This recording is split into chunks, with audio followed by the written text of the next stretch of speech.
They told us empires were over, that flags had fallen, walls had crumbled, and freedom had finally won. But they lied.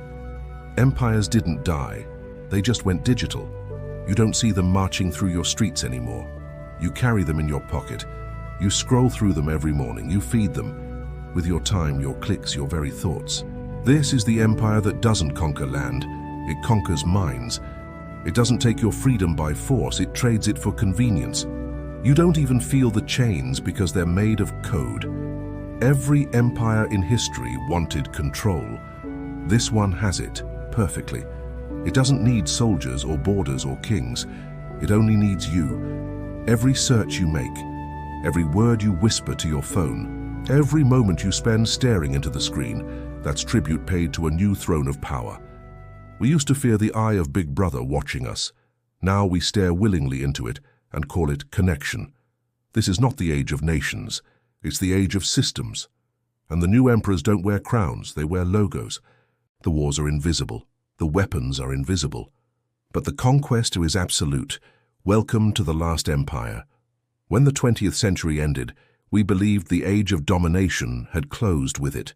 The Berlin Wall fell, the internet rose, and humanity declared victory for freedom. But beneath that triumph, a new order was forming, not of nations but of systems. The market became a new kind of weapon. Information became territory. Your attention became the new currency of conquest. And in that silent transformation, democracy, the greatest human invention of the modern world, began to fracture. Not because it was defeated, but because it was outdated. Democracy was designed for human speed, slow, emotional, imperfect. But we now live at machine speed, relentless, optimized, and algorithmic. Our systems no longer wait for public will, they predict it. They don't serve people, they simulate them. Once upon a time, power was visible. You could point at it, a crown, a tank, a flag. Today, power is invisible, a cloud, a code, a platform. It doesn't conquer through war, it conquers through design. 1 billion people open the same few apps every morning, each believing they are free, each unknowingly shaped by invisible architects. The empire doesn't tell you what to believe, it only ensures that you never stop scrolling. And so, persuasion has replaced oppression, addiction has replaced obedience, control has become voluntary. Once, propaganda came as posters and parades. Now it arrives as personalized recommendations. No dictator needs to silence you, because you've already learned to silence yourself, to fit the algorithm, to stay seen, to stay relevant, to stay liked. Freedom has become a brand, and like every brand, it is carefully managed. We live in the illusion of choice, while every option has been curated for us by systems that know us better than we ever will. The center of power is no longer Washington, Moscow, or Beijing. It is not a capital, it is a cloud. It doesn't wave a flag. It waves bandwidth. It doesn't tax your income, it harvests your attention. Its armies are lines of code, its soldiers are algorithms, and its generals are invisible. Faceless architects hidden behind corporate walls, their ambitions stretching further than any empire in history. No bullet can kill it, no revolution can overthrow it, because it doesn't exist anywhere and yet it's everywhere. But history, like gravity, always pulls us back to a fundamental question. Who decides? Every empire, from Rome to Britain, from America to this new digital frontier, rose on the same illusion, that power could be controlled. And every empire fell for the same reason, because power never stays where it is meant to. Now the new empire doesn't rule over land, it rules over minds. It doesn't seize gold, it mines your trust. And trust, once lost, becomes the rarest resource on earth.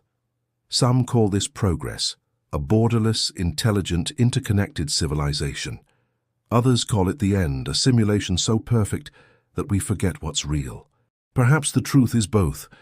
For centuries, humans feared apocalypse, fire, flood, plague. But maybe the real apocalypse isn't destruction. Maybe it's perfection. A world so optimized, so automated, that choice itself becomes obsolete. A world where nothing ends, but nothing matters. And yet, the story isn't over. Because somewhere inside this empire of automation, there remains one unpredictable variable. Us, humans. flawed, stubborn, chaotic. The only beings who can dream against logic. The only species capable of saying no to its own programming.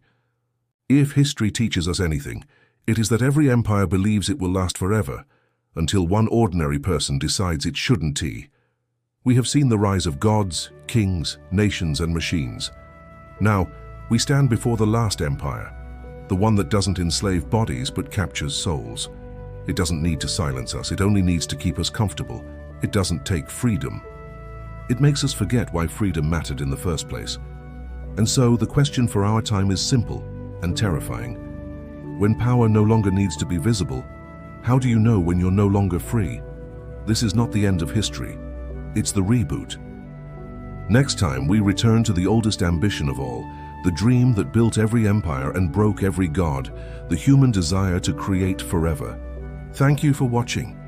If this made you think, please consider subscribing and hitting the bell icon so you don't miss our next exploration into the forces that shape our world. We'll see you in the next one.